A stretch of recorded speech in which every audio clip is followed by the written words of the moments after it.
भूमि के किसी बिंदु से एक पतंग की तनी हुई डोरी की लंबाई 85 मीटर है। ठीक है, भूमि के किसी बिंदु से एक पतंग की तनी हुई डोरी की लंबाई 85 मीटर है। अब देखो, यदि डोरी भूमि तल के साथ कोण थीटा इस प्रकार बनाती है कि tan थीटा बराबर 8/15 है, तो पतंग कितनी ऊंचाई पर उड़ रहा है। देखो, ये पतंग ये यहाँ पे उड़ रहा है और भूमि तल से ये जो एंगल है इसका, ये दे रखा है इसने थीटा 37 के साथ। ठीक है, यहाँ पे ये पतंग है, यहाँ पे उड़ रही है। भूमि के किसी बिंदु से एक पतंग की तनी हुई डोरी की लंबाई 85 मीटर है। तो ये जो पतंग यहाँ उड़ रहा है, तो इस डोरी की जो लंबाई है वो 85 मीटर है।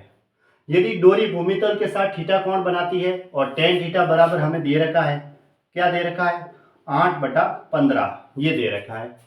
ठीक है, तो पतंग कितनी ऊंचाई पर उड़ रहा है, ये पतंग की हमें ये जो हाइट है वो बतानी है कि कितनी ऊंचाई पर ये उड़ रहा है, ये हमें बताना है। ठीक है, तो इस बस ये हाइट बतानी है पतंग की।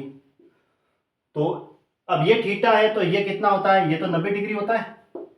थीटा और 90 के बीच में क्या होता है, आधार।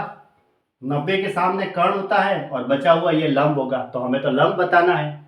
ठीक है, कर्ण हमें दे रखा है, लंब। और अब देखो, tan थीटा हमें क्या दे रखा है, tan थीटा बराबर दे रखा है 8/15, यानी कि लंब बटा आधार दे रखा है।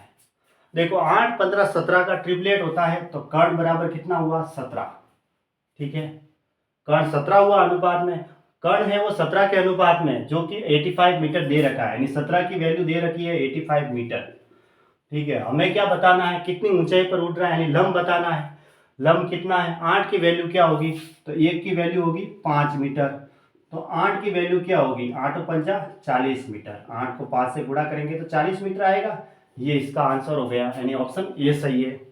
ऐसे tan थीटा बराबर दे रखा है, लंब बटा आधार होता है, तो कर्ण कितना होगा, 8, 15 और 17 का ट्रिपलेट होता है, तो ये 17 के अनुपात में, जो कि कर्ण दे रखी है 85 मीटर, यानी 17 की वैल्यू 85 मीटर है, तो 1 की वैल्यू 17 का भाग देंगे तो 5 मीटर।